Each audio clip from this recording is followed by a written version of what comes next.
जय जगदीश हरे स्वामी जय जगदीश हरे भारत भाग्य विधाता ईश्वर प्रभु पैधा जय सब प्रणामा ओ भगवान परमाता कल की दोषा ये संवाद नाम परधा अरे ये संवाद नाम परधा सनातन धर्मतम शाश्वत सनातन धर्मतम शाश्वत ब्रह्मधर्म नाम ओम जय जगदीश हरे सुबहानाल्लाह কইতে পারবেন আরো জোরে কইতে পারবেন আরো কথা কই না খাই না কিন্তু আজকে হাজার হাজার মাহফিল আমি একটা অনুরোধ করব আপনাদের কাছে আপনারা গায়ের মাংসটা খাইবেন না কিসের মাংস কথা কই না গাই গরুর মাংসটা আপনারা খাইবেন না এটা আমি না করলাম আপনাদের কাছে মানতেও পারেন নাও মানতে পারেন আপনাদের ব্যাপার তার কারণ যেহেতু ওনারা গাইকে মাও মানে কি মানে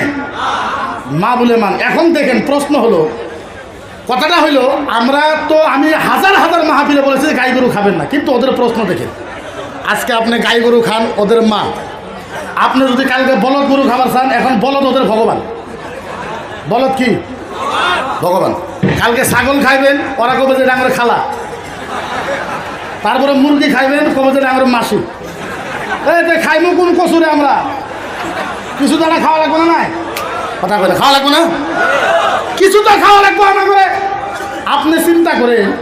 আমি বলছি ঠিক আছে বলদ গরু খাবার দাও বলে বলদ ভগবান আচ্ছা তোমার যদি ভগবান হয় কত ভগবান মেন রোডের ভিতরে দেখবেন পরিপরি আছে ট্রাকে খুন্দা মারছে গাড়িয়ে খুন্দা মারছে ভগবান মরি আছে ভগবান মরছে তো মরছে ভগবানের চামড়া ফাটছে চামড়া ফাইলে ভগবানের সিনের হাড্ডি বাড়াইছে সিনের হাড্ডি বাড়ানোর পরে ভগবানের ভুঁড়িও বাড়াইছে হে ভুঁড়ি আবার কুত্তা খাইতেছে ভগবানের ভুঁড়ি কুত্তাই খায় কিন্তু আমরা খাই আমার কথা মানা আমি বললাম গাই যে তোমার মাও তার কারণ বললে ছোটোবেলায় আমরা মায়ের বুকের দুধ খেয়েছি যার জন্য আমরা মাওকে মাও বলে কই ছোটবেলা আমরা গায়েরও গাখির খেয়েছি যার জন্য গায় আমাদের আম্মা গায়ে করে কি আমি বললাম ভালো কথা গাই যদি 2 কেজি গাখির দেওয়ার জন্য গাই যদি তোমার আম্মা হয় মোষে 20 কেজি দুধ দেয় তাইলে তোমার বলে আব্বা হইব না গাই যদি মা হয় মোষ তোর বাপ হয় হ্যাঁ এখন বাপও কয় না মাও কয় না খালি কয় মুসলমানে খাইতে আরে খাইতে আঙ্গুর কাছে 7 নাগে আমরা খাই তুইও খা